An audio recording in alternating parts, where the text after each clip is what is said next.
Today we're going to be going through our normal book of Romans.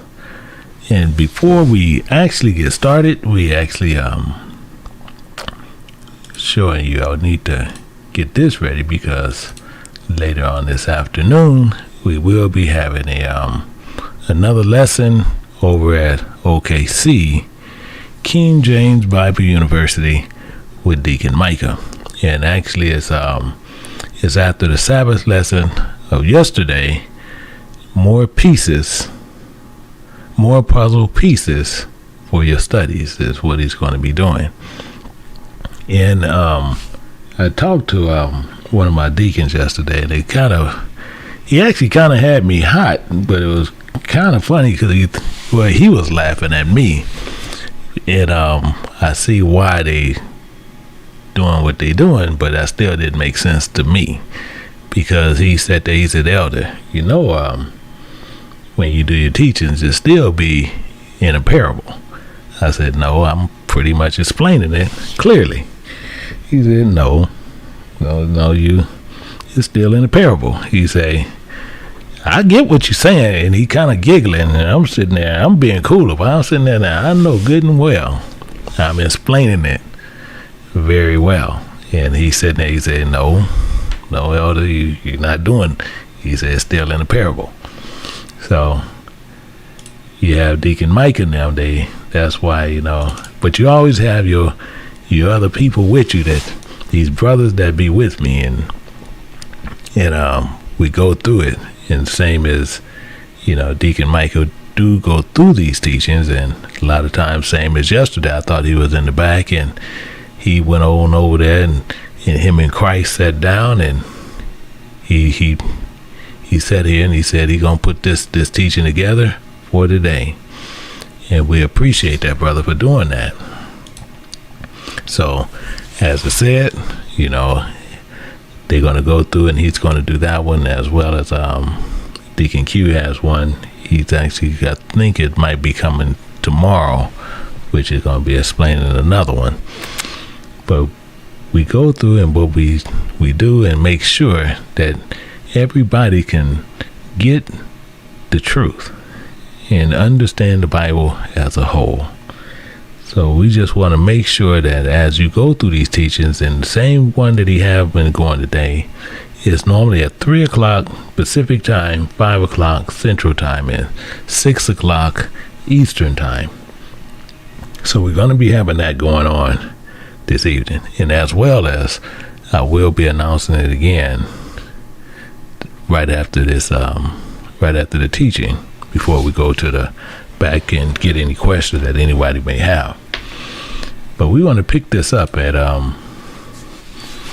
Romans on what we was doing, and making sure that everybody understood. From last week, we finished out chapter 12, and we now in we're in chapter 13. But we need to remember a couple of things. Paul is now going to start giving you a little bit more information, to where he's going to tell you the mindset and what need to be happening, or how you need to walk. This is the beautiful part, on where he gets into it, and we pay attention. And as we take the notes, as we do it always after we go through this, and we'll put the notes in there. But it's better to pay attention to what he's talking about, and where he's getting his thoughts from, and the way we need to take off this old man and put this new man on. So we're going to look over here at chapter 13. And we remember even from last week, as it was saying, it's in verse 21 in chapter 12, it says, be not overcome of evil, but overcome evil with good. We got to get a better understanding of that. But that's why he's going into chapter 13, why they probably separated it even in that way. Because even though this is a complete letter, but many times when it changes, based on the conversation, is when they normally broke up those chapters. And that's where that really comes from. And we see here in chapter 13, and he says this, and we're gonna dig into it, and really he's going to be giving us a lot of advice. So this is why it's really important on these last couple of chapters. We really need to pay attention to what Paul is really saying, because everything that he previously said, now he's kind of wrapping everything up in a bow, and where he can give it to us to where we can see what he's saying. He said, let every soul be subject unto the higher powers, for there is no power but of God. There is no power but of God. And the powers that be are ordained of God. You can see how he's telling you something that's really close and serious. And when we want to pay attention, we want to look at that right there. That subject, because subject is why he's saying that soul need to be subject unto higher powers, and that subject mean need to be obedient and is governed by higher powers. And we'll see this even where Yahweh spoke, and why it's saying powers, why that's there. And when we look at this, and we're going to go over to Luke chapter 10, and we're going to look at verse 16. And you're going to see he says something that's very clear to everyone, and why he's saying powers. Why that, you see that plural is there, and why he's saying it in that way. Because if Christ is resting in these men, he's speaking of those people who's bringing you the message, but not talking about the men per se, but the message that they brought to you. And it says this, he that heareth you heareth me. That's pretty clear. So when he's speaking, and as he's speaking to you, you hear Christ, is what he's saying. Don't pay attention to the messenger. When you hear the truth, you hear him. He that despises you despises me. So the same thing, people are taking trip, because many people are going to sit there and say, no, I'm not going to pay attention to this person. I'm not going to pay attention to what this guy is saying. I can care less what this guy is saying, because he's whoever, and I don't believe nothing he says. You despising him who's giving you the truth, you despising Christ, is what he's saying. And it says, and he that despises me despises him that sent him, that sent me. That's what he's telling you. So even when you despising Christ, now you're despising God. Problem.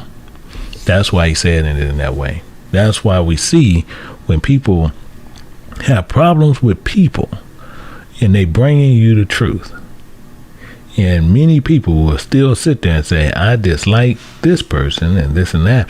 And it's not to where you have to like the person, but it's what are they doing, and are they giving you the truth? If you're giving you the truth, you can care less where it's coming from. As with that person, you care less, as long as they're giving you the truth. It's not a popularity contest when you getting the truth. It's all about the truth, and that's just what's going to actually give you the information you need to where you can get to the kingdom. But he's saying, but if you hear them, you hear him. And the same, if you despises them, you despising him, including the one that sent him.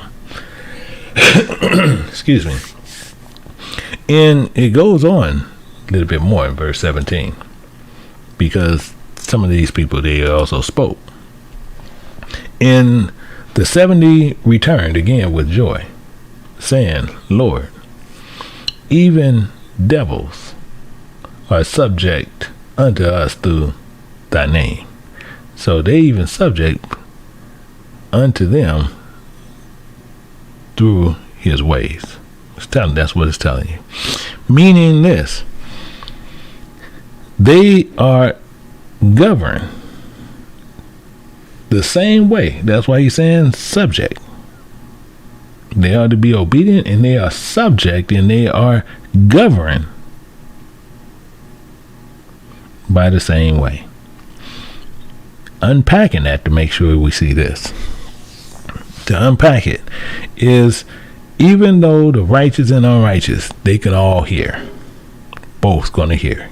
Same as some are going to hear you righteous, some are going to hear you that is unrighteous.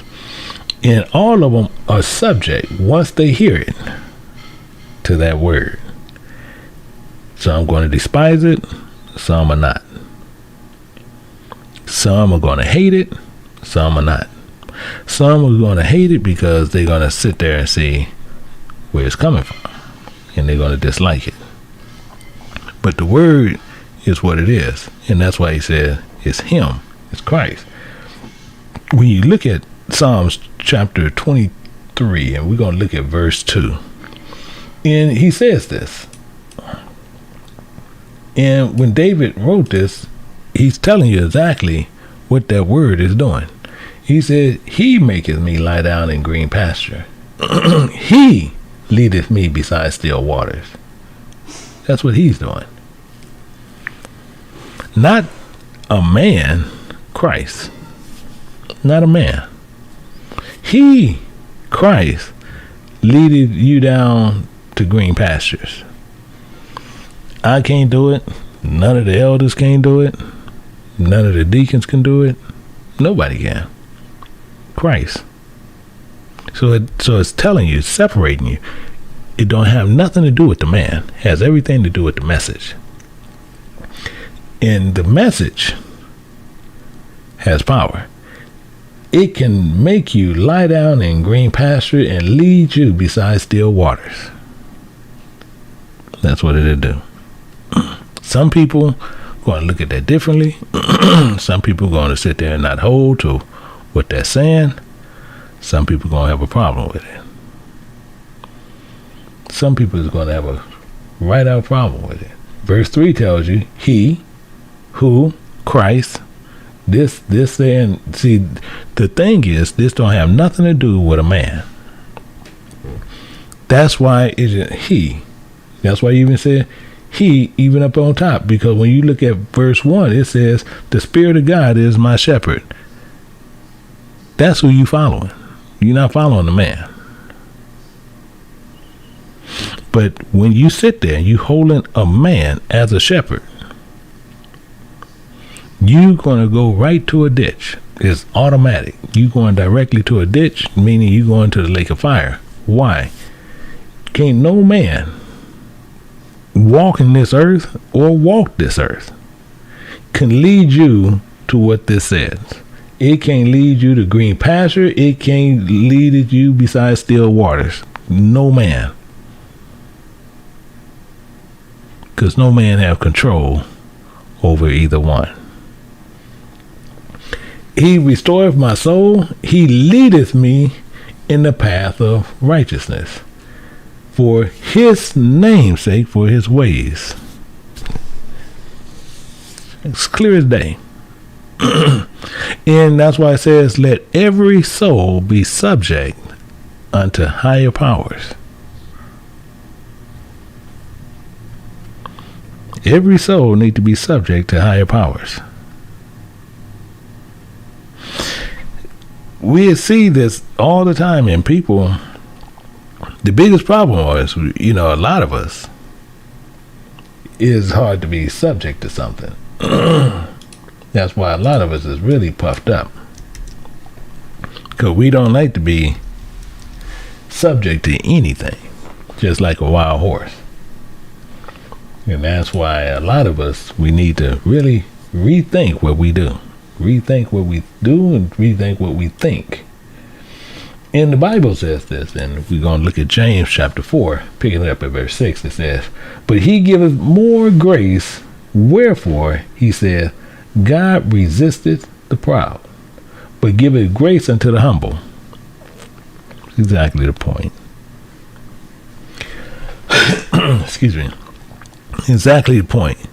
And that's why we have to be subject to one. We have to humble ourselves. This is what Paul is saying that over there. Let every soul be subject unto higher powers.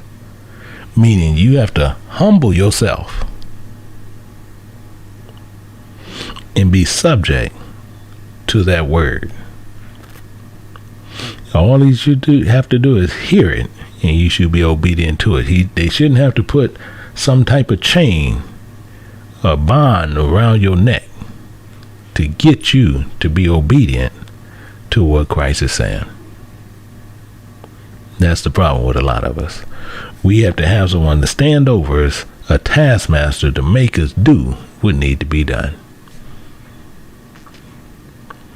And all we should be doing is being obedient to the word and humble ourselves to where we can follow what he's saying. It says this in verse 7. It says, submit yourselves, therefore, for that reason, to God. Higher power. Submit, meaning humble yourselves to God. Meaning what? In doing that, presenting yourself a living sacrifice, holy, acceptable unto God, which is your reasonable service. Where did that come from? In chapter 12, verse 1. In Romans. Actually, I go there just the way we can recap that real quick, and we'll go, but it's telling you that right here. I beseech thee, therefore, brethren, by the mercies of God, that ye present your bodies a living sacrifice, wholly acceptable unto God, which is your reasonable service. Meaning, by the mercies of God, that you humble yourselves and present your bodies a living sacrifice. That's what we need to be doing. That's what we need to be doing, and we need to be subject to that higher power. So we need to submit ourselves for that reason to God, and resist the devil, and he will flee from you. Resist the devil. And when you resisting the devil, you're not trying to live according to your own ways, your own thoughts, your own whatever you're trying to do your way. You're not trying to do that. You're not trying to do those things in that way. That's why that's there. But if we sit there and we really humble ourselves to God, we humble ourselves to God. See, not humbling yourself to where they want you to be humble to these men want to call themselves these what they call them church leaders. That don't make sense. The thing is that you sit there and you need to humble yourself to Christ. And when those words are spoken, we need to be able to pay attention to those words and also follow those words. Let's look at something here. Let's start unpacking some of that. And as Paul, as I said, this is this is renewing of our minds, is what Paul is trying to get us to do. And that's what we really want to do. It says, draw nigh, draw close to God, and he will draw nigh to you. It's a beautiful thing. That's a beautiful thing. Meaning, if we draw nigh to him, he gonna draw nigh to us. Cleanse your hands, ye sinners. Bingo. Evil thoughts, all these things. Cleanse your hands. Cleanse all the powers that you say, because your hands mean your power. So make sure you get that understanding. When you want to cleanse your hands, the strength, same thing, when you trying to grab some fruit, you using your what? The power of your hand, the power of your arm to get it. That's why hands is normally used in those metaphors. So we see that it's cleanse your hands, ye sinners, and purify your hearts, ye double-minded. Actually, let's run over here and just pull some more information to build on that and to get the understanding that we need. In Ecclesiasticus chapter 17, and it's Sirach for some people, but we're going to go to chapter 17 and verse 6. The Bible says this, and we know it's clear, and it's telling you we need to cleanse our hands, ye sinners, and purify our hearts, and ye double-minded. So what he's saying is this: we need the counsel in what it's saying. Counsel and a tongue and eyes, which is in understanding, and ears and understanding, and a heart gave he them to understand. All these pieces that we have a tongue to where we can confess. We have eyes to where we can understand. We have ears to where we can get a clear understanding on what's going on, to where we can hear it, where we can hear the truth. And we have a heart to where we can have that desire. These he gave to them to understand what God is saying. Them he gave for God, for us to understand. It's clear. It's clear and it's straightforward. And if we do those things, it helps us out a lot better. Now, he's saying this here in verse 7. In verse 7, it says this. Why it didn't go up that way? It says, withal, we fill them with the knowledge of understanding, and showed them good and evil. And showed them good and evil. So God is giving us counsel. He's giving us counsel for us to understand and to show us good and evil, not to be double-minded. Not being double-minded whatsoever. So this is the focus we need to make sure we pay attention to. This is what we need to be doing. And if we do that, we're going to see a few things that these tools, if you put these in there, I promise you, we can change our entire lives on this. And we still right here where Paul is right there, and right here, we need to be subject. So we need an attitude change. We need to just come to the realization we need a attitude change. We need a circumcised heart. We need a circumcised mind. We need a circumcised tongue. We need a circumcised understanding on what we see.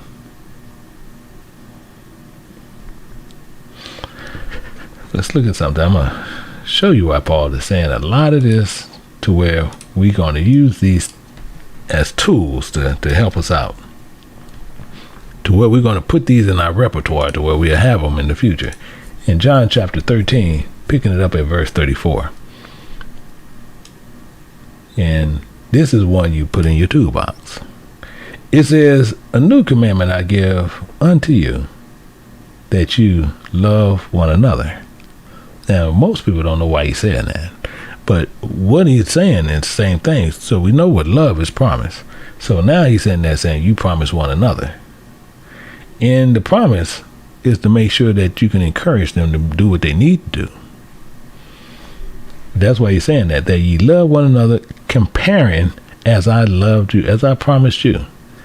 And that's why you see what Paul even later talks on, why he's saying that, to where you encourage them. You encourage those brothers. You encourage these sisters. You encourage these children. And he says that ye also love one another. And this is towards men. This commandment is given to you, that you love one another. To tell you a little bit more about that in verse 35. It says, "But this shall all men know that ye are my disciples." So just knowing that, if we doing that towards men, now we know, and they'll know that you are different. Because some people just gonna think you different. Some people gonna sit there like, man, this dude is all right. He's good. And people say, man, man, I can't believe that. I thank you. God bless you. No, man, you thank my God. That's all you have to do. Thank my God. That's what you use. And if ye have love one to another. If ye love one to another. Meaning even more so. To help you, if you have love towards one another, then you have the capability to humble yourself to this higher power, because he has another piece in here you need to know. Just like I said, he's given us some tools we need.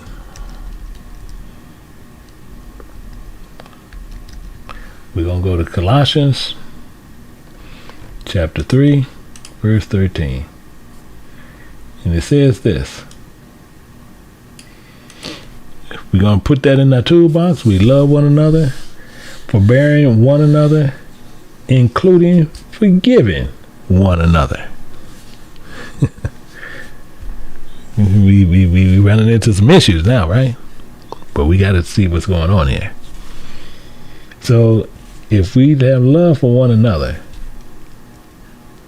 forbearing one another, having patience, we got to have that patience there. And forgiving one another. That's kind of tough, ain't it? Another something says, providing any man have quarrel against any, even comparing Christ, because we quarrel with Christ. We can sit there and say we didn't. We can sit there and say whatever we want to say, but we was quarreling with Christ. If people are sitting there saying, well, I'm just coming into the knowledge of Christ, and you've been in any place else other than going into this book and going through his actual precepts, you was quarreling with Christ. And he says, even comparing Christ, but what did he do?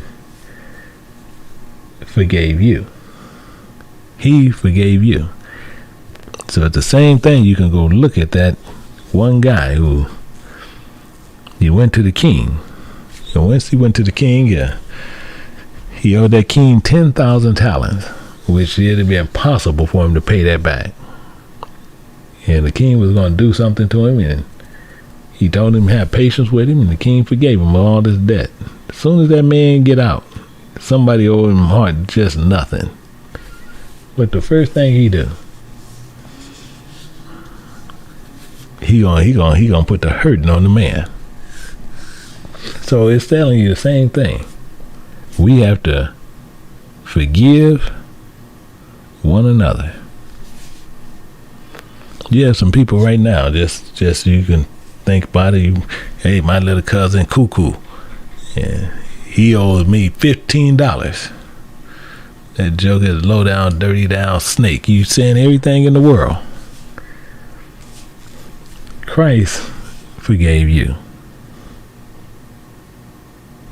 He forgave you. So you can forgive Coco that $15. You have some people who said there might be few more dollars. Now the thing how you look at that is this. You have some people who will sit there and say, well, man, this guy owed me $200-300.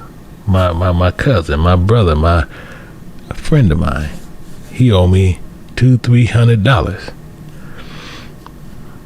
Okay. Well, again,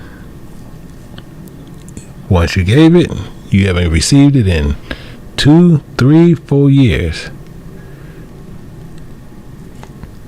Tell me, what's the difference? Did you miss a meal at your table? Did you miss a house note? Did you miss a rent note? Did you miss any type of note for that $300? Or you just want that $300 back in your possession? Not knowing what the issue is on that side. However, if you have a quarrel against any, you see how he said against any, even as Christ forgave you, so also do you. I know you sitting there, man, I don't want to get it. Well, hey, that's the way the ball falls.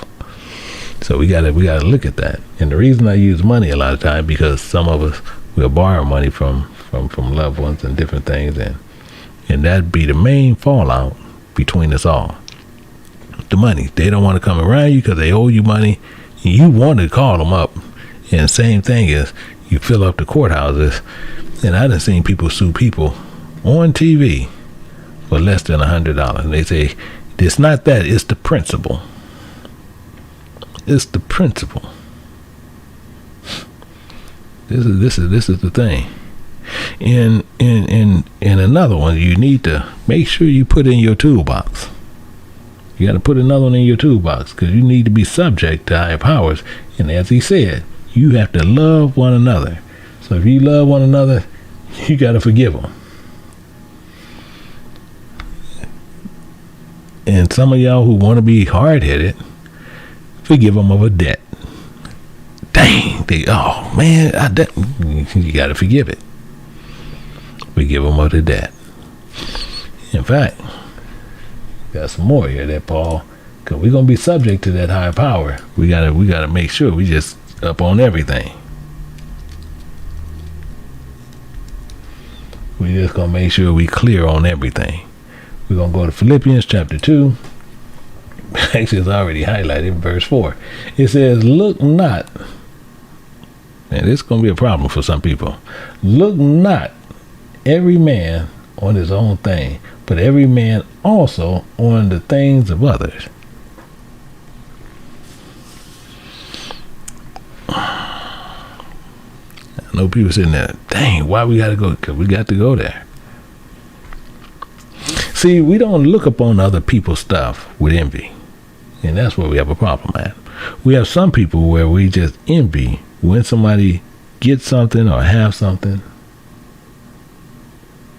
We envy them. Strife.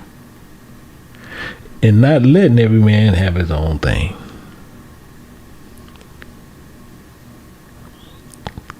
Because this is the way we are.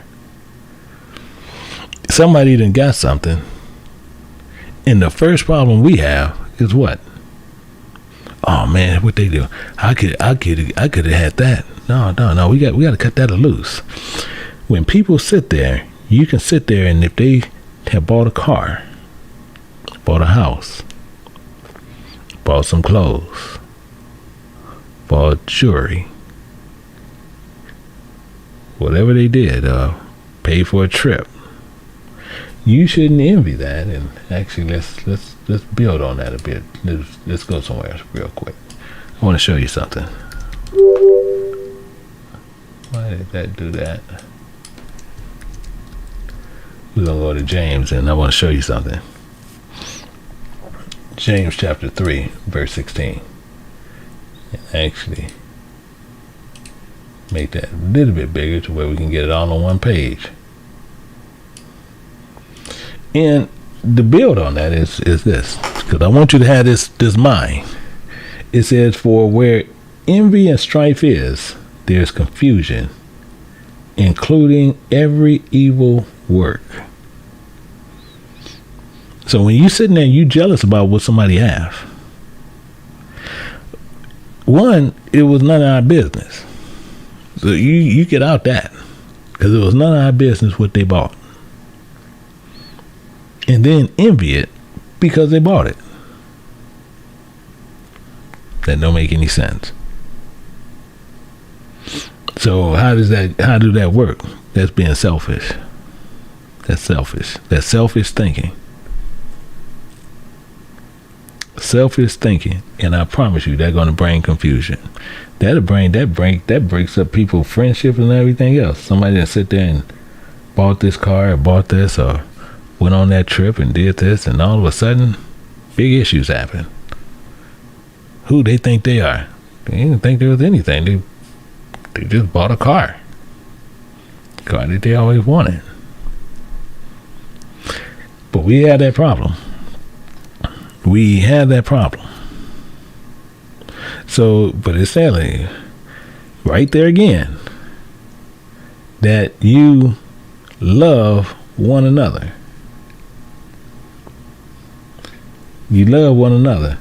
Look not on every man's own thing, but every man also on the things of others.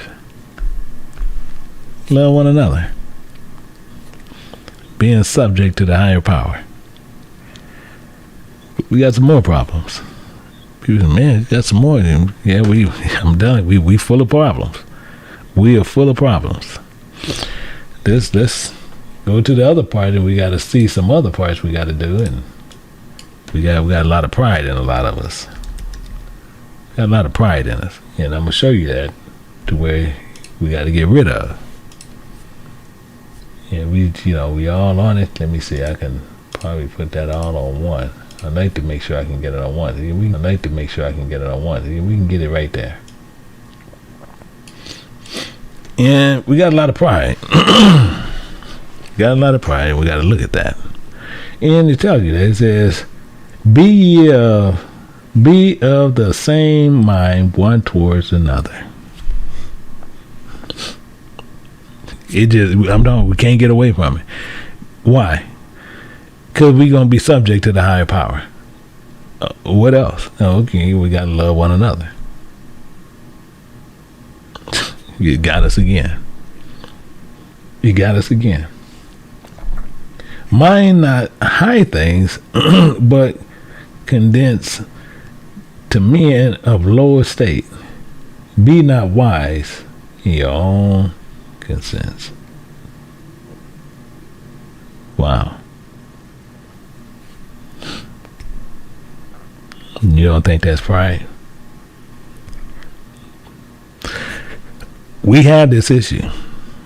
So the only way we can deal with this issue is not to sit there to pass over something. Deal with it head on. We deal with it head on. Why are we going to sit there and have a problem with what somebody else have? And then have the problem with somebody of a lower state.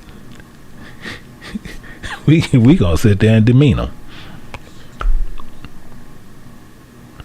Let me show you this.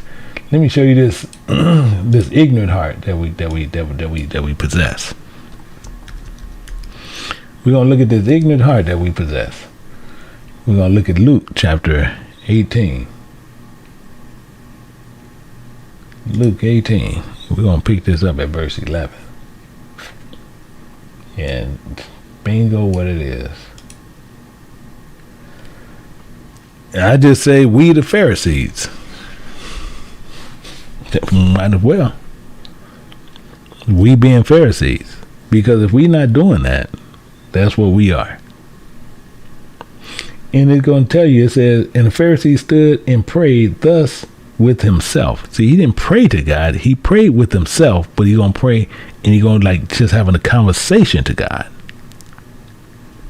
Pray with himself. Didn't pray to God. Why? He's puffed up. Ignorant heart, haughty eyes. Why? Because he gonna even explain. He gonna even explain himself. Watch this. God.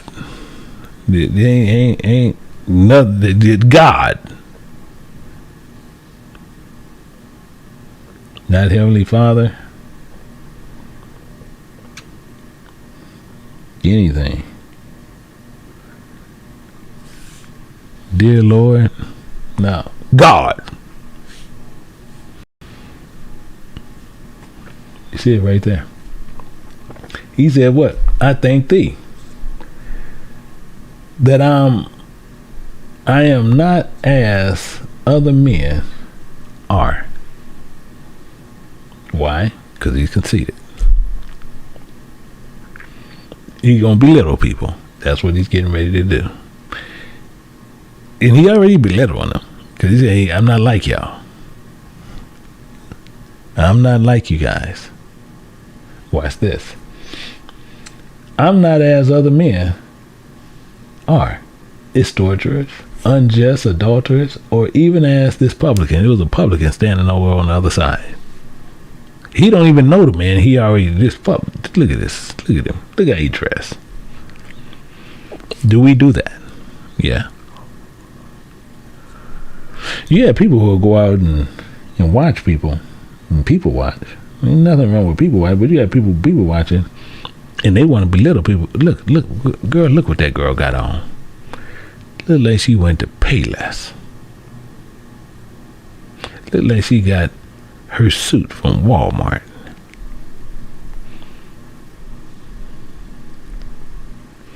Can't say we do it. Can't say we don't do it. Why? I hear them do it. And if they got a suit from anywhere, why are you worried about it? Number one. And if you don't like it, and you think it looked super cheap, you go tell them, hey, you know, what's going on? I'm going to an interview. All right, well, when you going to the interview? I got the interview in about 2 hours. Well, I tell you what, let's go over here and get you something to make you look really snappy. And it's on me. I want to make sure you do the first impression the best. Why? You love one another. And you know that's how you want to look. So you want them to look how you want to look.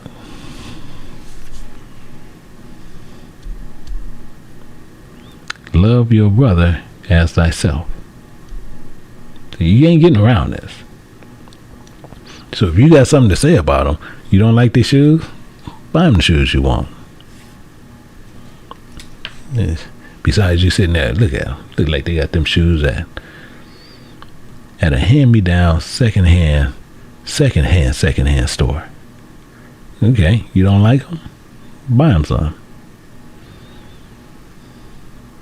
But the first thing we have to do is sit there. We want to call them names. The extortioners, unjust, adulterers, or even as a publican. As one of the common people. You can't tell me we don't do it, because we do it. Watch this. He went on, he said, I fast twice a week. What do you know what that guy do? He don't even know the guy. I fast twice a week. Well, I'll tell you what, I buy me a new pair of shoes every week.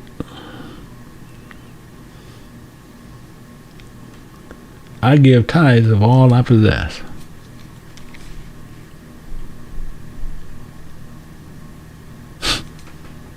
You tell me that ain't a pride, ignorant heart. This part, if it's so arrogant, it's unreal. And a lot of us have this in us. A lot of us have that in us. You'll see people with cars, and they'll sit there and pull up to a nice restaurant sometime, and people look at them. What they doing in that kind of? What dang? They in that busted down car coming in. Why are you worried about it? You don't know if they saved up. They going for a special thing. They've been saving up to go. You don't know what the issue is. In fact, it's a guy. This some years back. And the crazy thing is, a brother. He had a messenger service. And he lived in Inglewood, and he drove around in a Toyota Corolla. and he was a messenger. I don't know where the brother is today, but he used to drive around a Toyota. And people couldn't understand it. And they used to talk about him. However, he went to a restaurant one time, and we get there, and he said, "I'll be back, later on today." Okay. So I already knew what he had. So on his way out, he seen a couple of people who tried to talk to and this and that. He had some girls there. I think that's really what he was trying to do. He's told me later he wasn't trying to do that, but I think that's what he was trying to do. However, they wouldn't give him the time of day because they seen him in that broke down Toyota. Now, mind you, he owns a messenger service. And these messenger services today, I know it's a lot different, but what you can do is give them, mail and important documents and this and that. And besides trying to put them through the mail, he'll charge you so much, and he'll deliver them anywhere within the LA County, the Orange County, San Bernardino County, and he had a couple other counties he would actually go to. And he was charging, his fees, whatever it was. I never knew how much he charged, but he did very well by what I knew what he drove. So he went, and I guess they made him mad. So he go get his car. He go get it because the Toyota was the car he drive around those cities that he drive. He go back and get his car. He drives a Ferrari. So he comes back in the Ferrari and goes right back over there where those people were. Not one of them, all the girls now want to talk to him. Now, what he told them, I can't repeat, but it wasn't nice. But he let them know where they stood. And what was worse, what he told them was highly disrespectful. And don't you know, they still came back over to the table and apologized to him because they want to get in this car.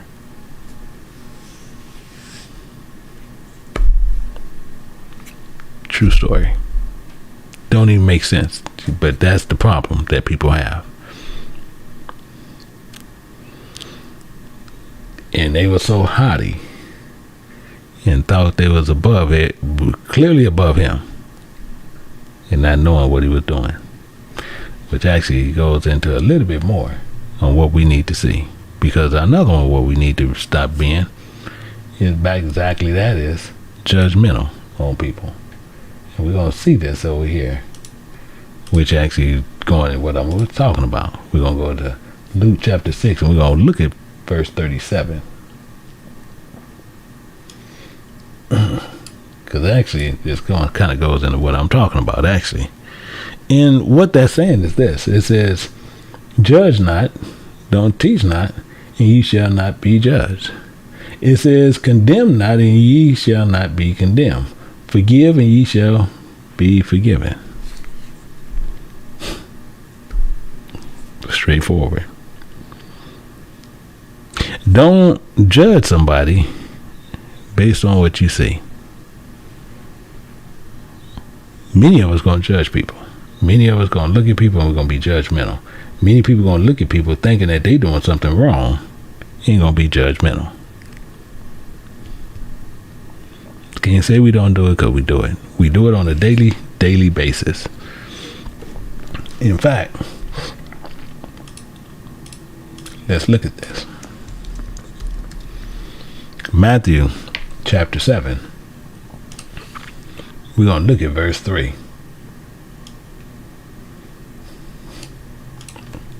Same with the understanding. It says, why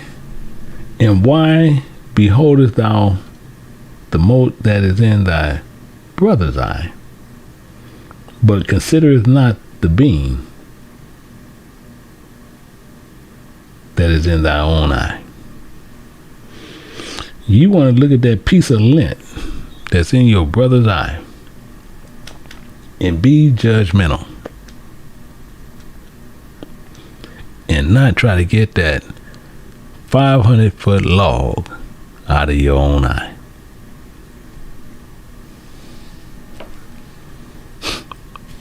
Tell me we don't do it.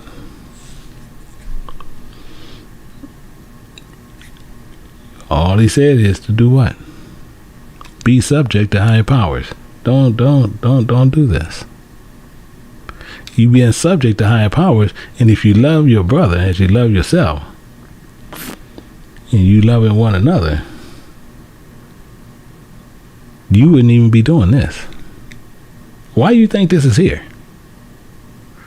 This is here because this is what we do. So he's not going to bring up a subject as Yahushua doing, even as Paul is doing. This subject wouldn't even come up if it wasn't an issue. So we know it's an issue. We know it's a big issue within Israel. We know it's a big issue within the Hebrews. It's a big issue within the world. You can look at TV today and see a lot of these shows, and they doing just that. They judgmental on everything.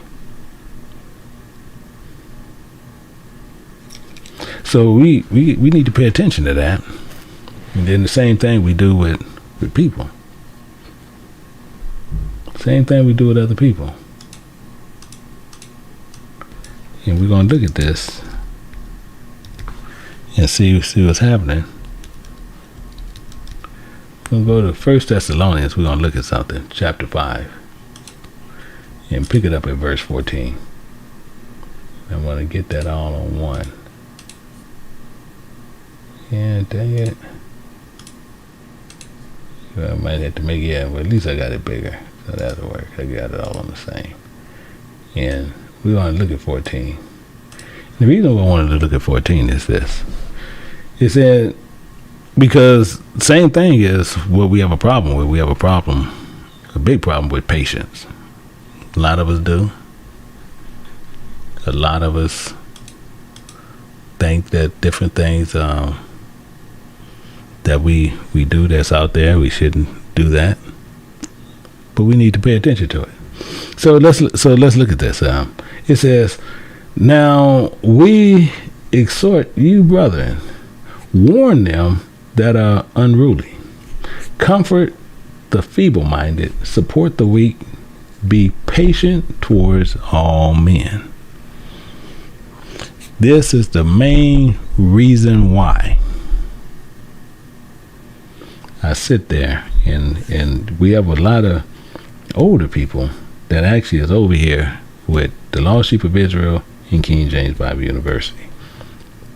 Now we seek the younger ones always, but the hardest people to get, because they done seen so many lies, so many I'm talking about they done ran through so many places trying to find what Christ is really saying. These older people. So they real timid when they want to deal with anybody. They real careful on what they do. And the main thing is this. Those is more prized people than anyone, because they done been around the block a few times, so they done seen everything. That's what you got to pay attention to.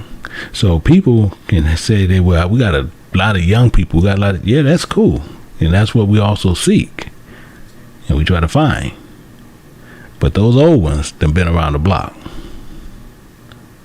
and they can smell a lie. They can smell when someone trying to get them for this or get them for that. And many of them will tell you the same thing. You got to be patient with them. Same we tell you. Same thing I tell people in there a lot of times, and some of them be in the back.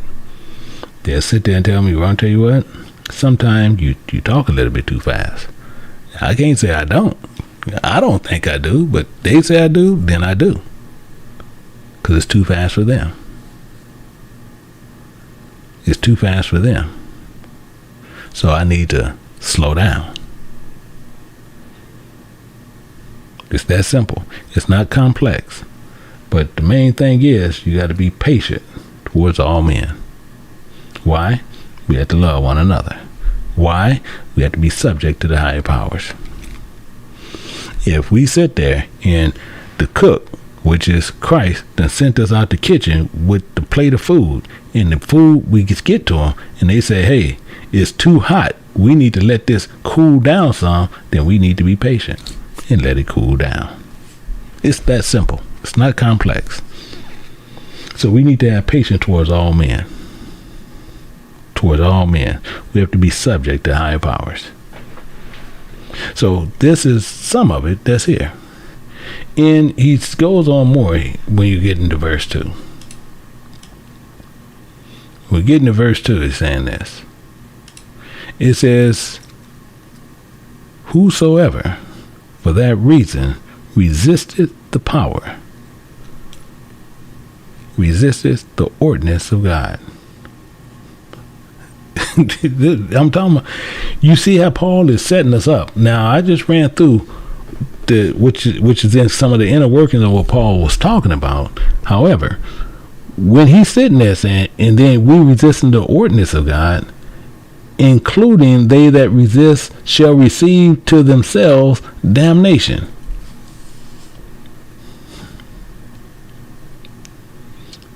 Look how you got this here. Let's look at something in Romans 13:7. I'm just gonna go ahead real quick. I want to show you something, then I'll come back to it. We're gonna go to Romans 13:7. I want to show you something. And we're gonna look at 7.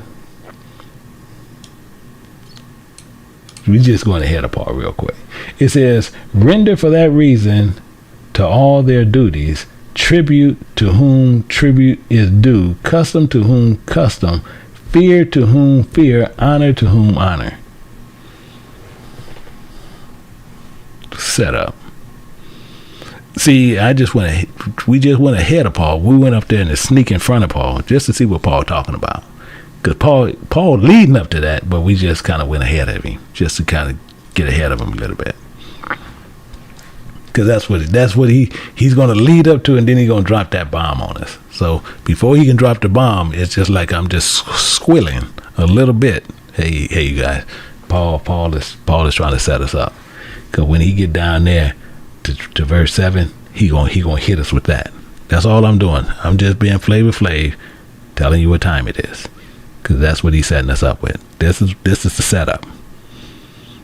But we just gonna be ahead of Paul. So as long as we stay ahead of Paul, we can help each other. But the main thing is, if we sit there and resist the power, then we being resistant and being rebellious to the power and the ordinance of God, which we are in danger of receiving the same damnation. That's what he's getting into. Because we not subject. And we being wise in our own minds. Actually, let's look at something here. We're gonna pull some stuff here. Because we ain't gonna let Paul get a jump on us again. We're gonna go over here, let me make this a little bit smaller. We're gonna pull this. We're gonna go to Romans chapter 1. We're gonna go to verse 22. See, we don't want to forget what Paul told us from the beginning. So in Romans chapter 1, verse 22, it says, professing themselves to be wise, they became fools. See, Paul, that's why Paul's saying that later. He think he's setting this up, but the main thing is we want to prove that we paying attention. We paying attention. So we obedient to those higher powers. We know to love one another, but not sitting there professing to be wise.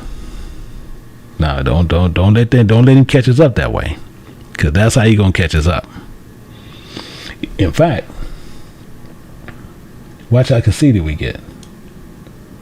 Watch how conceited we get. And change the glory of the uncorruptible God into the image made like to corruptible man, including to birds, including four-footed beasts, including creeping things. See, Paul is trying to set us up for later on something he said earlier and thinking we wasn't paying attention. attention. So this is why we need to really look at what's going on, not letting these things happen. Even when you get into chapter 2, we're going to look at verse 1 and 2. See, and just showing Paul, just letting Paul know, Paul, we heard you. We've been hearing you the entire time, Paul. Watch what he said. He said, for that reason, thou art inexcusable. See, you see how Paul, he said this way back in chapter 2, trying to set us up for what he's going to be doing later. But we just catching him ahead of time. So y'all don't tell Paul. We just going to go through and understand what he's talking about. Because a lot of us are seeking our own personal wisdom. And that for that reason, we are being inexcusable. Oh man, whatsoever thou art the judges, the teachers, wherein thou judgest another, thou condemnest thyself, for thou that judgest doeth the same things. Do you see over there where it says judge not? That's why it's saying that. We're going to get hooked up. So let's not get caught up with Paul on what he's doing. But you can see the complexity on what Paul is doing, on how Paul doing this. Because Paul is a complex person. But if we take the time and do these careful studies, we can catch him. And he helps us to where what we do here, we go out. When you leave here and you go out, you meditate on these things, you go back and do the study, you're going to find many other precepts that what he's saying here, you will get. And that's the same reason why, the same thing like even yesterday, I was looking for Deacon Micah in the back. And Deacon Micah wasn't there. Deacon Micah done went off to the Oracle of Christ. He went out, I'm going to go over and do this study. And he cut out. And next thing you know, me and Elder Jenkins talking. And me and him talking the same thing. Hey, man, Deacon Micah wasn't back there. I think he showed up for a minute or two, and then he cut out. He done ran, what he did, he done ran over there to Christ. I'm going to go ahead and go do some little studies. And that's what he did. And guess what happened? He got a study going out today based on what was taught yesterday. See, that's when you sitting there eating. You saying, hey, Christ got something. Let me go over to Christ's house. Let me go over there and eat over there for a little while. Same thing. See, it says, but we are sure that the judgment of God is according to the truth against them which commit such things. Same thing. Only he who letteth will let. Only he who letteth will let. Think about this. I want you to think about something. All these places of worship. All these places of worship teach. I want you to think about this. You have 45,000 plus different Christian denominations. I want you to think about that. You have Islam, you have Buddha, you have Kabbalah, you have Jewish, you have tons of them out there, just tons. Latter-day Saints, you have Jehovah's Witnesses, you name it, they're there. And it's telling you something that we need to be doing. But the reason I'm saying that is why he's telling us you're going to be subject to higher powers. So let everyone, but you got to make sure you're dealing with the right one. In fact, let's go here real quick and get a better understanding of what I'm saying. We're going to look at James and we're going to go to chapter 3. And James tells you this, and let's get a better understanding of that. Because it says, my brother, be not many masters. Wow. It says, knowing that ye shall receive a greater condemnation.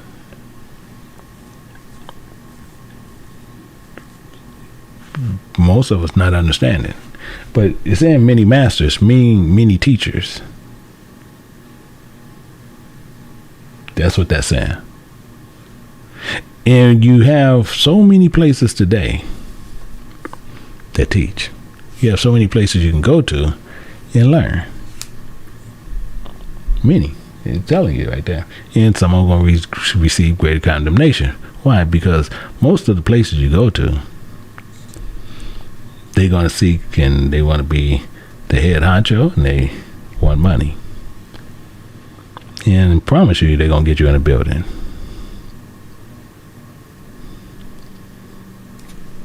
It's telling you right there. And he's saying, be not many masters. Don't be many teachers. Because some of them going to make you receive that greater condemnation. Because they're gonna make you sin against God. That's a promise. That is a promise. 100% promise. In fact, we're going to look at 1 Corinthians. We're going to go to 1 Corinthians. Let's look at chapter 8. And look at verse 5. Actually, it's already highlighted. And it says, for though there be that are called gods, whether in heaven or in earth. And I used to have guys come up to me and, hey God, what's up, God? Excuse me? What's up, God? No, dude, I'm not a God. The Bible said we God. Okay, no, your Bible say you God. My Bible don't say that.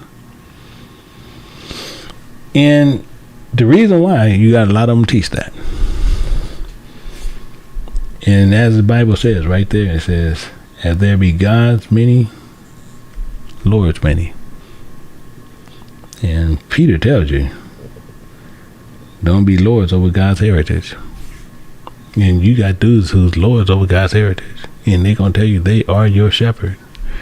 And people are going to hold to that.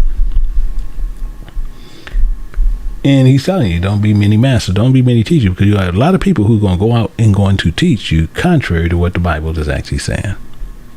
The Bible has no way to pump me up in any way, because it's not talking about me.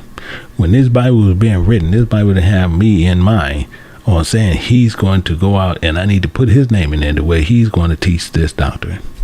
It's not there.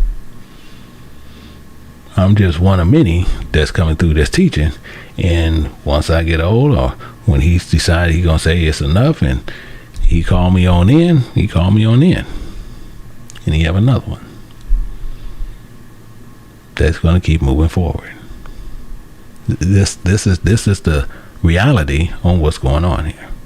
Until he accomplishes all that his will is, it'll keep moving forward. But he's going to keep the truth here. And you just have to know where it is. And he's telling you, be not many masters. Don't get caught up with that. And many people are going to get caught up with that because some people are going to like people just based on people.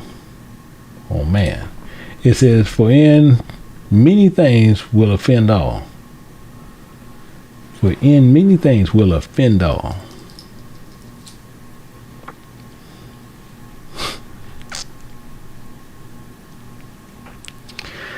Many ways things are taught and offend many people. And just as I said, I work for the Most High. I do not work for you. I don't work for anyone here. That's why you don't send me no love offering. That's why you don't send me no tithe money that they use out there. You don't send me no salary. You don't do anything. Because I do not work for you. So since I don't work for you, he give me these lessons. These lessons go out and they're going to offend somebody. They're going to convict somebody. And they're going to help somebody. And if any man offend not in word, the same is a perfect man, and able to also to bridle the whole body, to restrain the whole body Just telling you. This is what happens. But don't get caught up. And many people gonna get caught up with a lot of different preachers and this. And, oh man, he's this and he's that. He gets up and jumps on the chair and he's a singing preacher. And, okay, fine.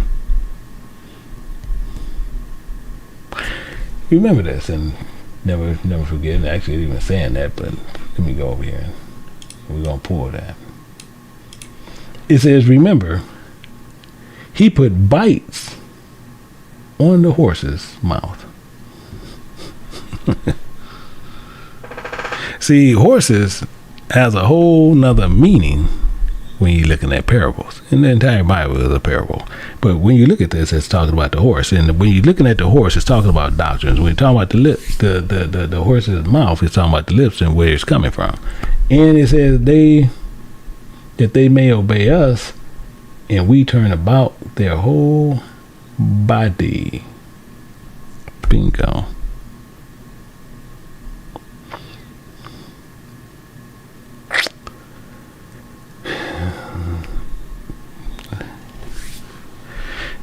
We need to pay attention to what we're doing.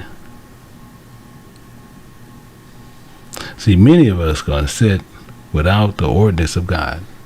This is. I don't care what we do, what we say. This is what's going to happen.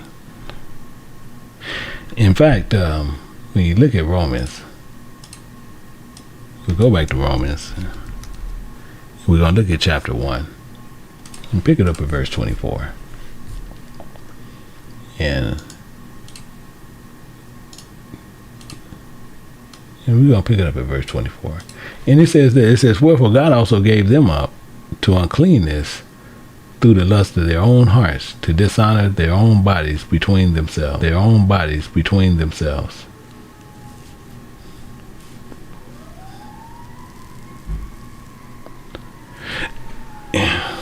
So when you is resisting the ordinance, the same thing. See, without the ordinance, or there where whosoever therefore resisteth the power, resisteth the ordinance of God.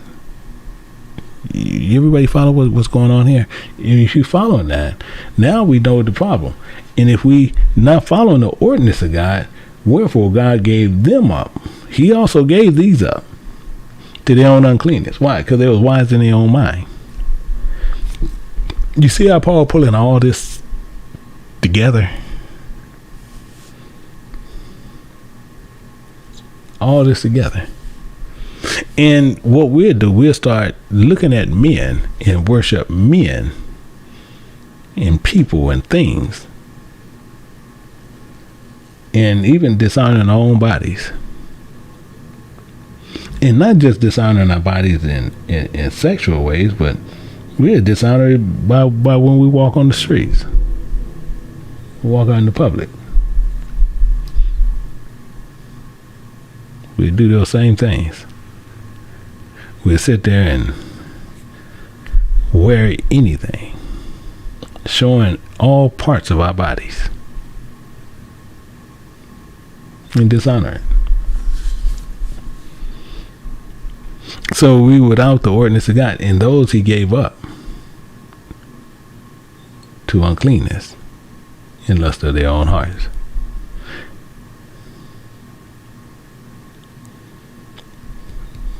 We need to think about that. And it goes on more here. It says, who changed the truth of God into a lie. Why? Because they was wise in their own mind. No, God don't really mean that. And worshipped and served the creature more than the creator, who is blessed forever. Amen. No, you can wear that. No, God ain't worried about what you got on. No, you can wear it. You can wear them coochie cutters. You can wear them coochie cutters. He ain't worried about that. That's what we do.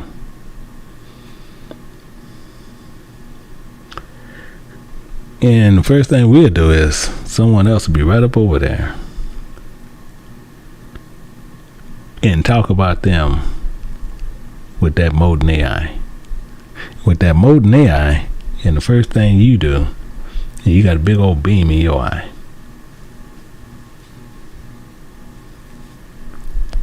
we do. We're good at doing this. We're good at doing these things because we're not following the ordinance of God. We're supposed to love our brother as we love ourselves.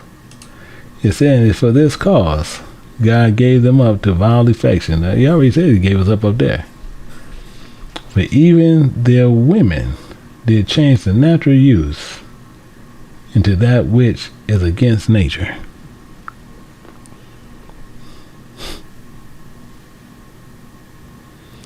That which is against nature. You tell me we ain't doing something that's crazy.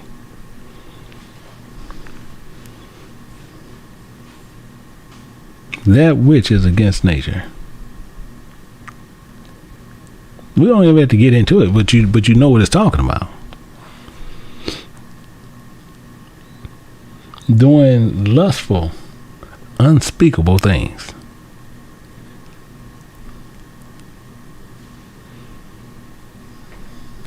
Think about it. And we doing all this was right in our own eyes and not checking them. Not checking our brothers on this stuff. Not checking them on anything, just letting it go and they do whatever and everything's cool. In Judges chapter 21 and picking it up at verse 25, it says this: in those days, even today, there was no king in Israel.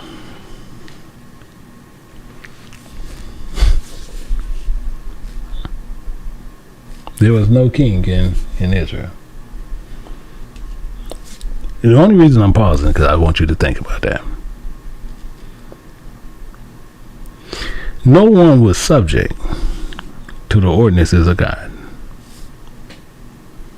So there's no king in Israel. Because you're not being ruled, you're not being subject to the higher powers. This is the problem. If we were subject to higher power, there will be a king in Israel, but this telling you, in those days was no king in Israel. So what about today? Some people are doing the same thing. The same identical thing. It's no king in Israel because we're resisting the ordinances of God. Showing that we don't humble ourselves to God. So that's the truth, that every man did that which was right in his own eyes.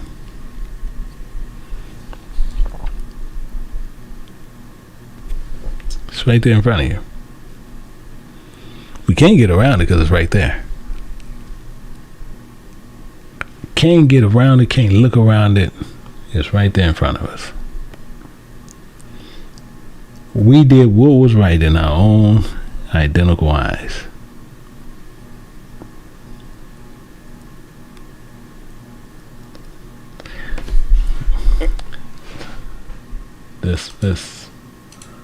Let's see what our understanding is. We might well see what our understanding is, because our thought says one way. In Genesis chapter 6, and picking up at verse 5.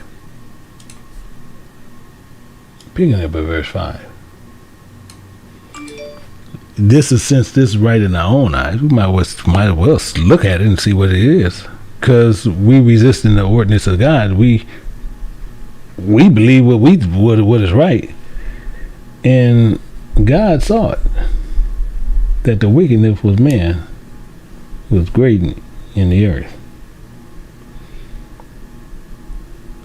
That was great in the earth. In every, not some, every, not a few, every, not a couple, every imagination of the thought of his heart was only evil continually. Was only evil. Why? Because we wise in our own eyes. We think better than God think. God, no, we got this. God, no, that's the way y'all used to do it in the old way. It's a new way of doing things. I got this, God.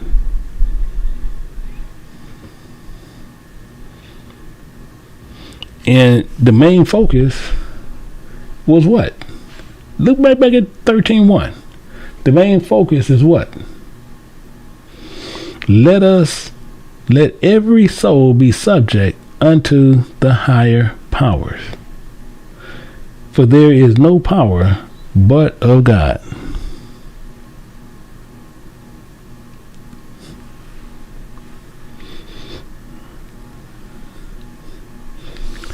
We choose not to do that. So we have some work we got to do. We have some work on ourselves. We have to actually look at, based on what he's been telling us. We had to have this submission. See, because it's one person who's the head. In fact, let's look at that. Let's look at some of this. Let's look at some of this, and we're gonna get a better understanding. Because Paul is, we gotta look at this, and if we don't look at it, and later on people, oh yeah, that was good, this was good, but did you apply it to your life? Yeah, we see it says, "Thine, O Spirit of God, is the greatness and the power." And the glory and the victory, including the majesty, for all that is in heaven, including in the earth, is thine. Thine is the kingdom, O Spirit of God, including thou art exalted as head above all. Not some. All. Not a few. But we resist this. So we have to do better. Because we resist it. So we have to do better.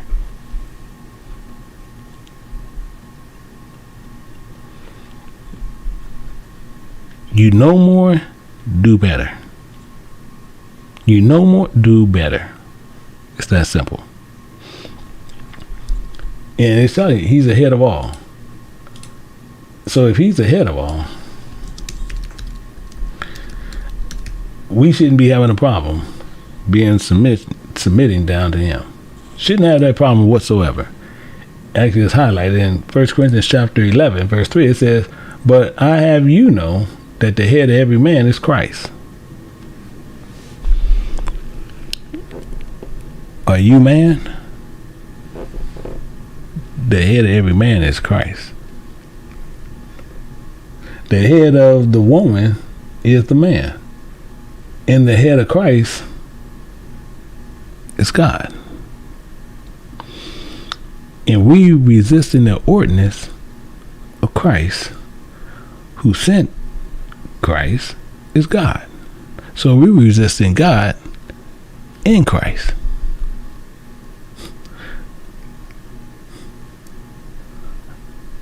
I don't know what part we're missing here. This is, really, you can see this is not complex whatsoever. This is nowhere complex.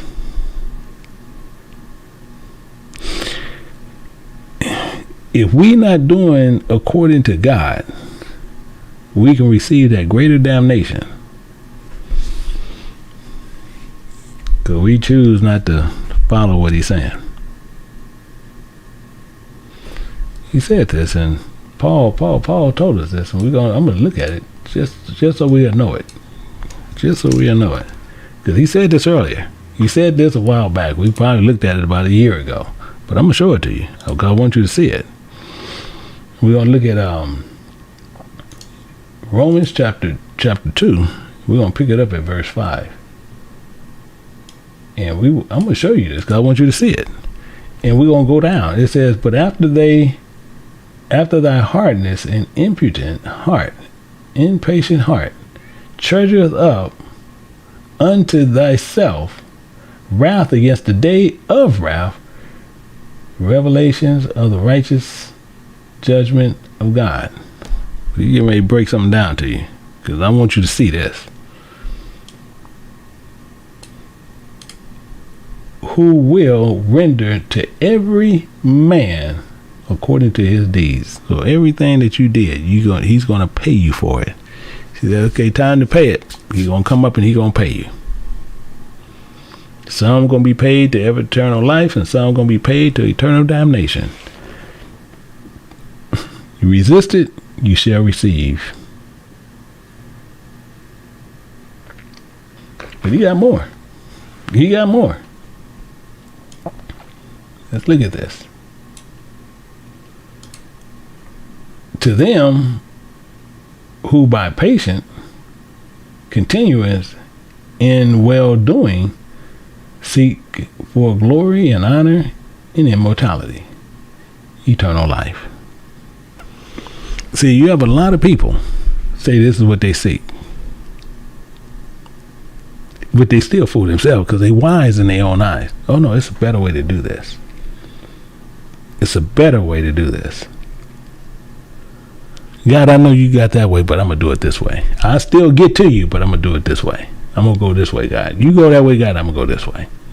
And I get there. Actually, God, I might get there before you get there.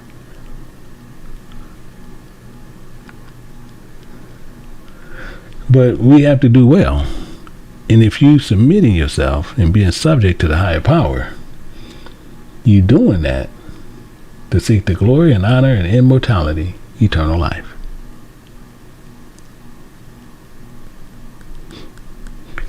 In fact, verse 8 says this. But to them that are contentious, resisting the ordinance of God, not submitting to the higher power, do not obey the truth, but obey unrighteousness, indignation, and wrath. It's right up front. Better yet, let's go down a little bit more.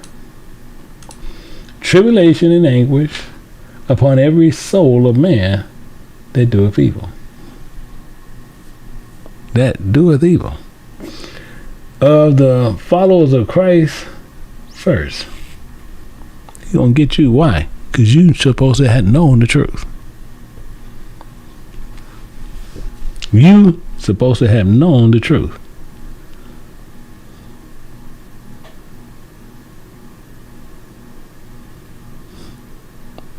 I'm only pausing for you to think about that. To them first, also the heathens, the Gentiles.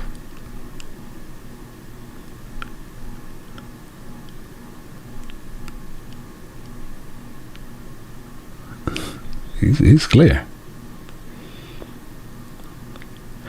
And many of us going to receive that because we don't want to submit to that higher ordinance of God. We don't want to do it. In fact, in verse 10 it says this. It says, but glory, honor, and peace to every man that worketh good, to the followers of Christ first, also to the Gentiles. But you also see that in the ones who was led, that you see in 1 Corinthians chapter 12, verse 2. Because those are counted, and that's what it's getting into right there. So we need to make sure we pay attention to what Paul is saying. He's going to pay everybody for every work that we did, no matter what the work is, just like you went to work. So whatever your work is in life, it has a price on it. And you're going to get paid for whatever that work was. If that work was evil, it has a salary. And that salary is eternal damnation. And he's going to pay it to you. If your was to good works, it has a salary. That salary is eternal life. But every one of them has a price. And he's going to pay it out, rightfully so. He's going to render out what he needs to render out to every man. So we got to make sure we pay attention to what these are. In verse 3, he says this, and he's going to show you something real good here. He says, for rulers are not a terror to good works. For rulers are not terror to good works, but to evil.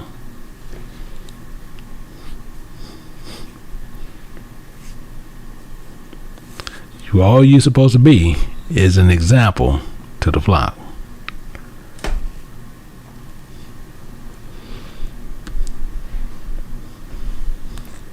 But people will tell you they're rulers and shepherds. In Romans chapter 1, picking up at verse 18, it says this. For the wrath of God is revealed from heaven against all ungodliness and unrighteousness of men who hold the truth in unrighteousness. They hold the truth in unrighteousness. This is what we get into, because they're going to tell you everything that is to them good and hold you hostage. Because they're going to tell you some lies and they're going to say it's from God. It's unrighteousness. Because that which may be known of God is made known in them. But God has showed it unto them. And to unpack that, every preacher that's out there calling themselves a preacher, every minister that's calling themselves a minister, every whatever you want to call apostle and calling themselves an apostle, every one want to call themselves a prophet, everyone call themselves an evangelist, every one of them, not one has the other way. And this is what Paul is letting you know. See, it's the same as Paul. Paul went about persecuting, but he still seen that truth. And Paul just changed. As everyone have. Because that which may be known of God is manifest unto them. See, it's made known to every one of them what the truth is. And it's their choice if they choose to take it or not take it. It's their choice. They choose to take it or not take it. And the ones that don't take it, you see that's a full thought there. But you see what happens. It says, for God has shown it unto them. One way or another, God has shown them the truth. And they chose not to take it. They chose not to do it.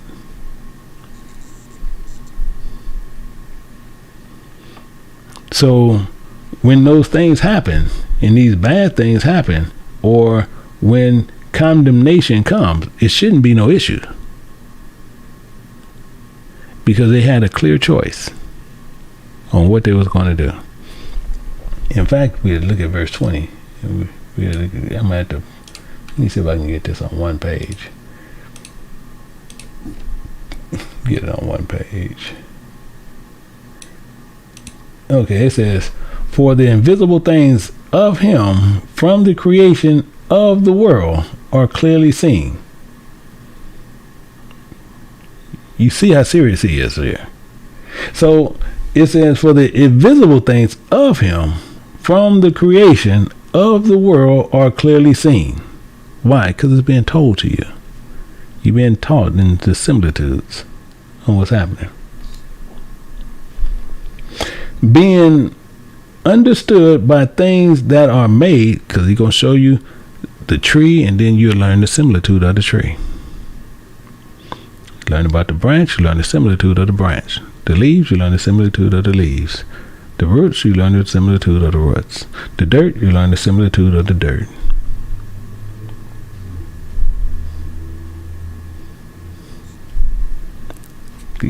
Paul telling you right here, right up front. When you see something,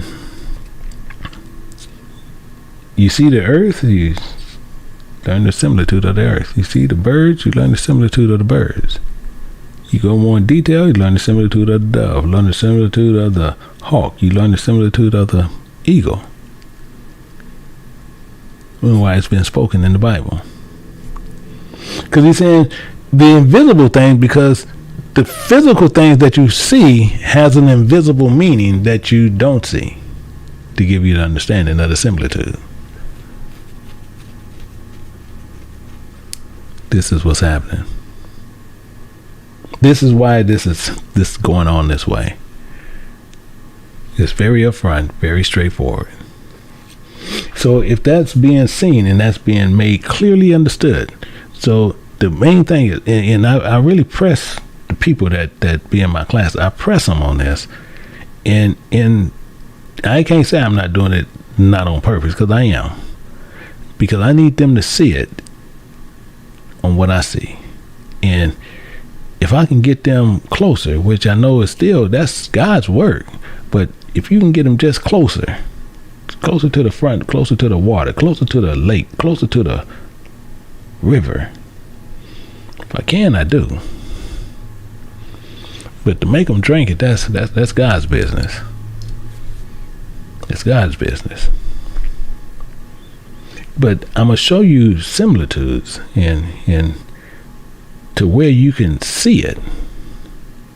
And the same as one of the deacons, he joking with me. Well, he was joking, but he knew I kind of heated behind it. But he said, Elder, you know, when you teach, you still teaching parables. No, man, I'm explaining myself. And no, Elder, he giggled. No, Elder, you ain't. I said this earlier, and I'm sitting there. Now, I was kind of upset about that, but he's still sitting here getting, no, Elder, I'm telling you. You can say what you want to say, dude. It's a parable. I said, man, I slow down and I explain myself. I said, yeah, you explain yourself, but it's still in the parable. He kept going back to that, and he said, so that's why him and Deacon Mike and them, why they do what they do. Okay. I just left it alone there. And I said, man, let me go and take me a shower. So, and that's what I went on and ended up doing. But we do these parables because we need you to see what you can physically see, and then we can show you the spiritual side of it, because that's what you really need to know. Not what you see, but the things that you don't see. Those are the important ones.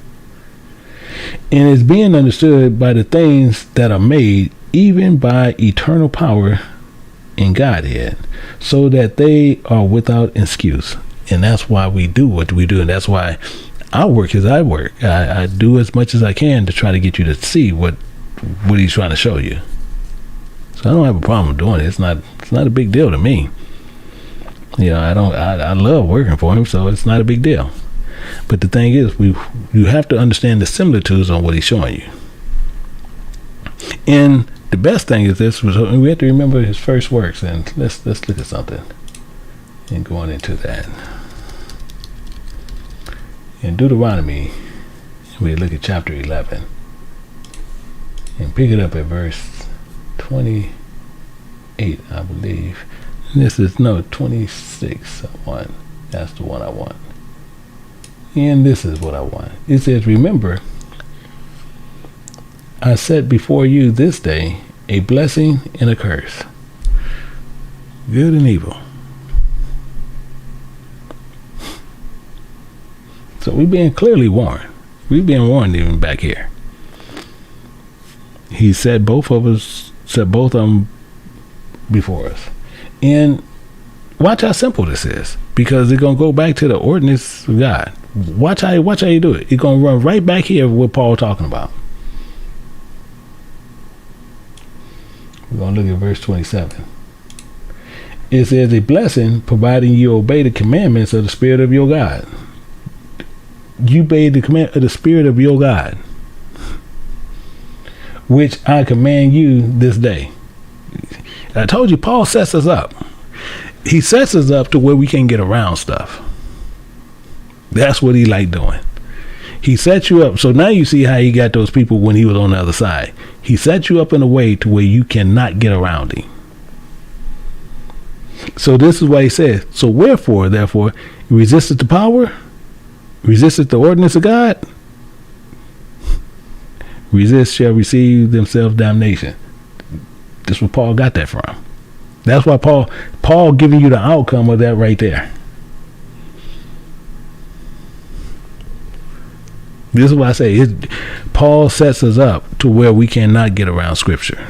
We cannot get around the covenant with God. So that's why we run into Paul and why I'm doing Paul, to show you how Paul is. In fact, verse 28, it says this. It says, including a curse, providing you will not obey the commandments of the spirit of your God. You see, I keep going back to the spirit of your God, the spirit of your God, your God. So take it off of what Moses saying and just put it to you, because he's talking about your God. And it says, but turn aside out of the way, I command thee this day, and go after other gods which ye have not known, because that's what some of us are going to do, and some of us have done. So we was clearly warned on this. We was clearly warned. So with that, it means this. With that, he's going to put out a punishment on each and every one of us that does that. In Galatians chapter 6, I believe, 6 and 7. So this is the catch. This is the catch. As I said, this is Paul ways of thinking. It says, "Be not deceived. God is not mocked." So don't think you're gonna fool God or mock God, because it's not going to happen. And it tells you this. It says, "For whatsoever man soweth, so whatever you work in the field and you sowing in the field, that shall he also reap." That's what you also want to get back. So we don't need to get caught up. We can't get caught up with these things. So keep those in mind. We're going to look at one more verse. Actually, I want to make it smaller. Yeah, I want to. Dang, I still can't get it all. Yeah, I can get all that there, but it might be too small for some people. But I just want to get it all there, because I want all four there at the same time. So do apologize if it's kind of small, but I do want to get all of them there. So verse 4, it says this. So that's why he's saying that over there. So whatever we sowing, we're gonna reap. We ain't getting around it. We're not getting around this, and that's why he's setting that up. That's why he set this up. So now, and you see, but says, "But to evil thou wilt not be afraid of the power. Do that which is good, and thou shalt have praise the same." See, that's why this is all happening. That's why Paul, just like I say, Paul masterful in setting us up. He's a master at setting us up, but he's a master at setting you up to make sure you won't come into an agreement with him, and then he's gonna hit you with that side punch, and you wasn't expecting it. And watch what he says here. He says, he is a minister of God to thee for good. But if thou do that which is evil, be afraid, for he beareth not the sword in vain. For he is a minister of God, a revenger to execute wrath upon him that do evil. You see how he set this up? How he set this up is the same thing what we said from the beginning. So what he do, he put these people there, just like I was saying earlier. He can care less who they are. He ain't sitting there, I'm gonna send this guy because I know he liked this guy. No, he's just gonna send them to you. And that's why he send you such men as such. Let's look at some of this. We're gonna look at Jeremiah in chapter 3. And same thing he said. And you can see right here. It says, I will give you pastors according to my heart. He's not saying you gotta like them. He's not saying I'm gonna send you somebody that you like. I'm not saying somebody you think attractive to. He ain't saying none of that. He said, I'm gonna send you pastors according to my heart. He's according to his heart. See, this is the thing. This is because he bears not a sword in vain, for he is a minister of God. So don't let this set you up. This is what happens with a lot of us. And he's saying, which even more, he says, which shall feed you with knowledge and understanding. These men is going to feed you with knowledge and understanding for good. But as I said, it's always there's another side to that, because you have some that fed themselves. Some that fed themselves. And he's dealing with that. He's going to deal with that. That's why you keep going back to that condemnation stuff. Actually, let's look at this. Let's look at this. We're going to go to Jude. And we're going to look at verse 11. And he's telling you this. And it says, woe, because unto them, for they have gone in the way of Cain. Bingo. In the way of Cain. He's not sitting there saying in anybody the way of Cain. What did Cain do? Cain slew his brother. Slew his own brother. How can you even imagine that? That you would slew your own brother? I couldn't even imagine that.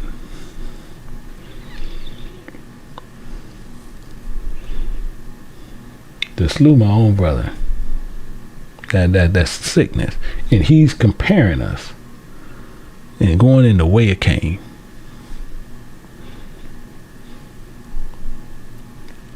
That's where you don't even want to be. You don't in that same conversation as when they compare someone, you don't even want your name in that part of it. You don't want that part of the conversation where, man, you just like Cain. No, that's you don't even want to be in that conversation. And it says more. It says, and ran greedily. You see what it's saying? Greedily after the heir of Balaam for reward. I don't have to get into much of that, because you already know what it's going into. We already know what's happening there, because the driver in any building that they want to call a worship house of some god, that's what they're after. And it says, and perish in the gainsaying of Kor. Wow. See, these are soothsayer, a lot of them non-Israelites,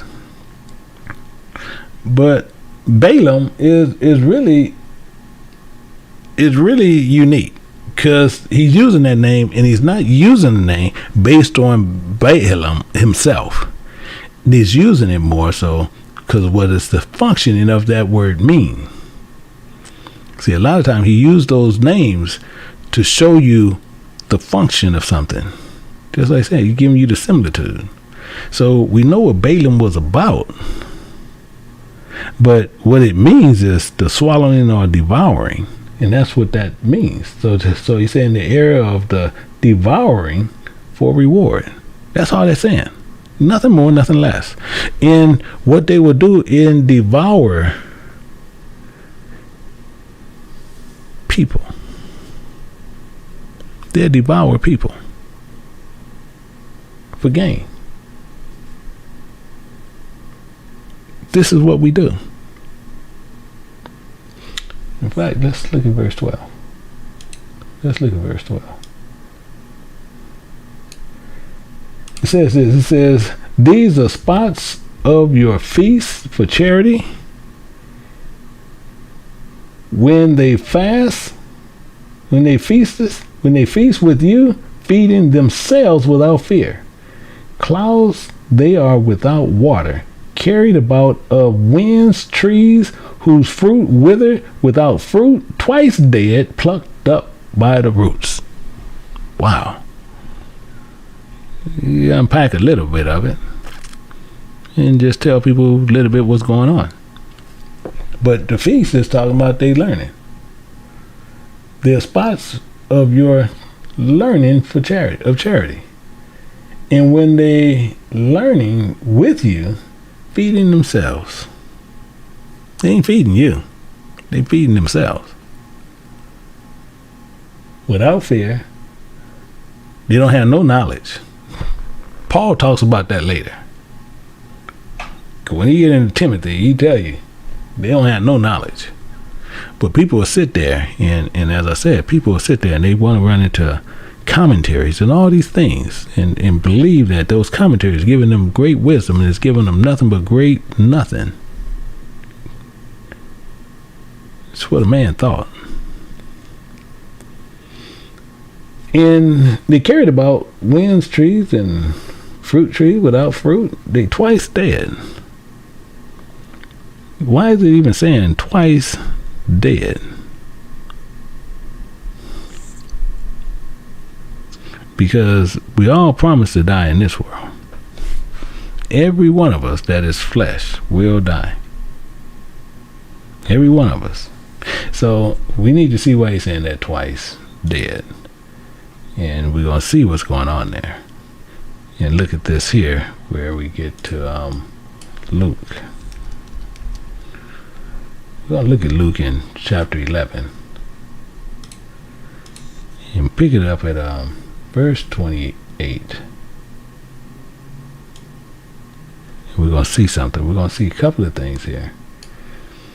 And it says, ye rather blessed are they that hear the word of God and keep it.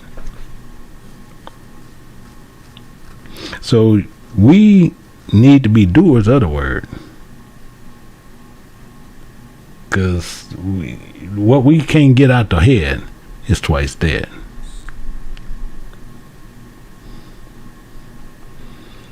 Because today we're going to die, but then you got the world to come.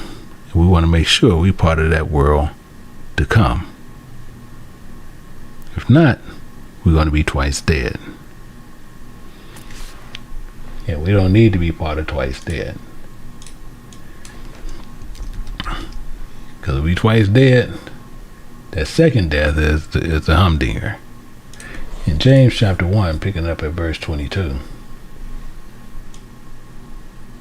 So we need to make sure we're doing something. But be ye doers of the word, and not hearers only, deceiving your own selves. You're not deceiving him. You're not deceiving me. Because some people are going to be hearers of the word. Some people are going to be doers. Some people want to be man pleasers. So if you're going to be doers of the word, you got to be following Christ. Let's look at this as we finishing up and get ready to put these precepts in here. We're going to look at John. I'm going to show you something in John. And we're going to go to John chapter 13. In 13, picking up at verse 15. We're going to follow Christ. It says, for I have given you an example, who? Christ, that ye should do as I have done to you. Wow. And do as he has done to us. So if that's the truth, and we know the Bible is true, then Peter tops this off. 1 Peter chapter 2, and we look at verse 21. It's already high. It says, for even hereunto ye are called, because Christ also suffered for us, leaving us an example that ye shall follow in his steps.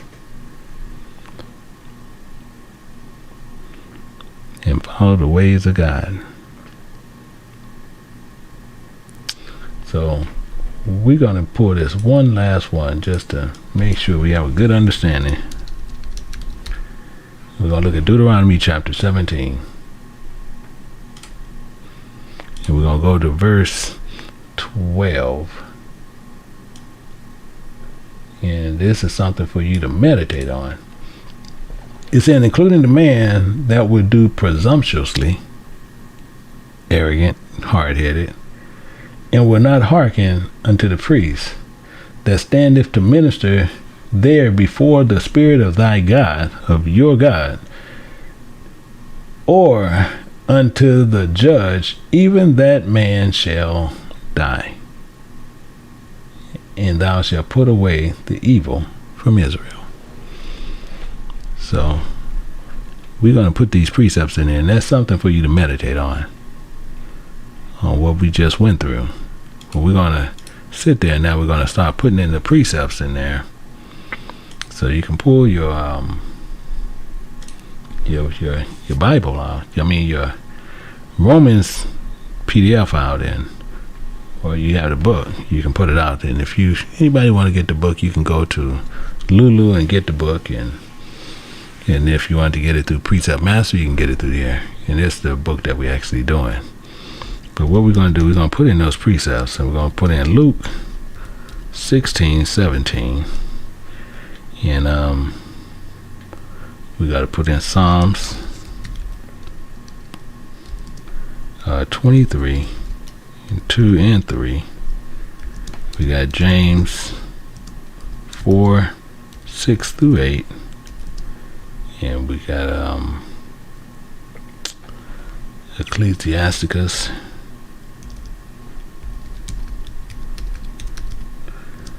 17, 6 through 7.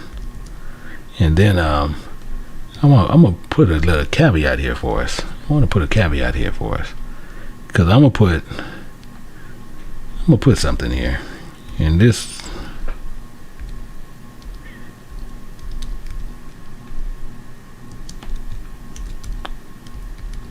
I'm gonna put that there so we have it.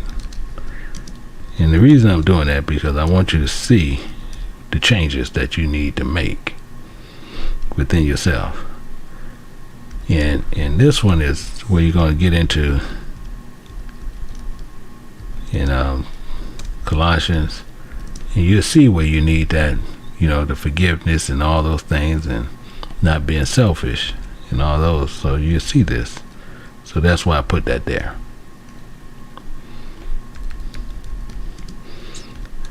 Two, 4, 16,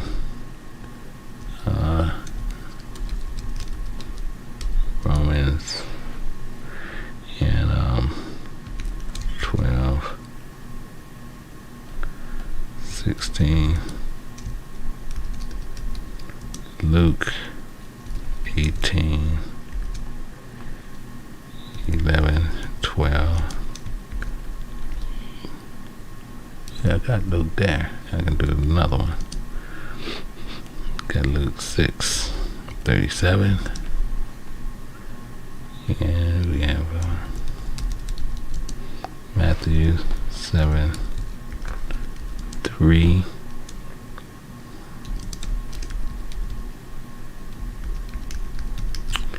And I do know we have, 1 second. I know we have a Sister Perkins. I know she said sometime I'm talk too fast, but also she take down a lot of notes.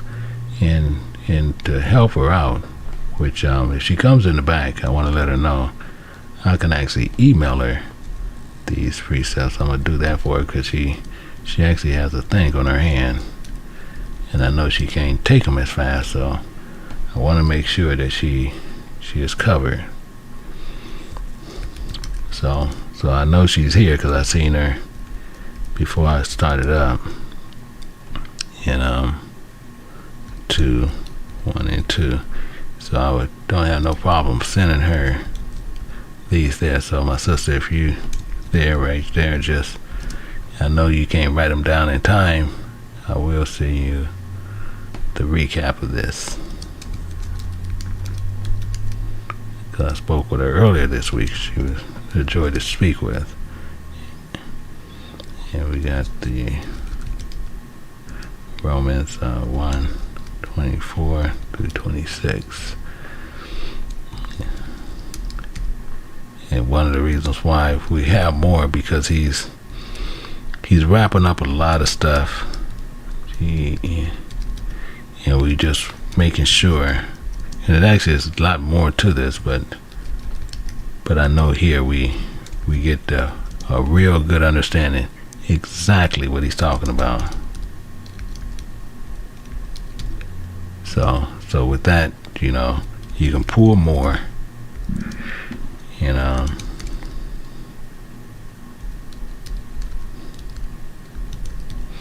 can pull more, and it can help you out a lot more.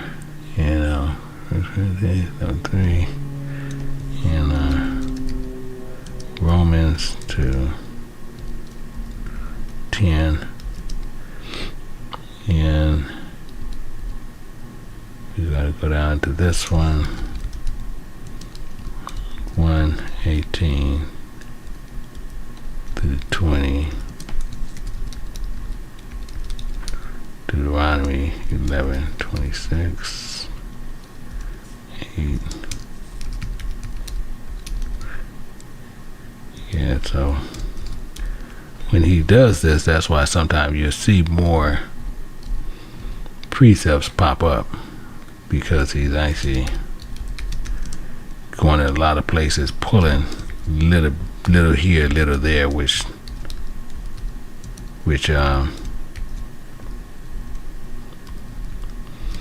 makes us go to a lot more places to make sure we pull the understanding that you need.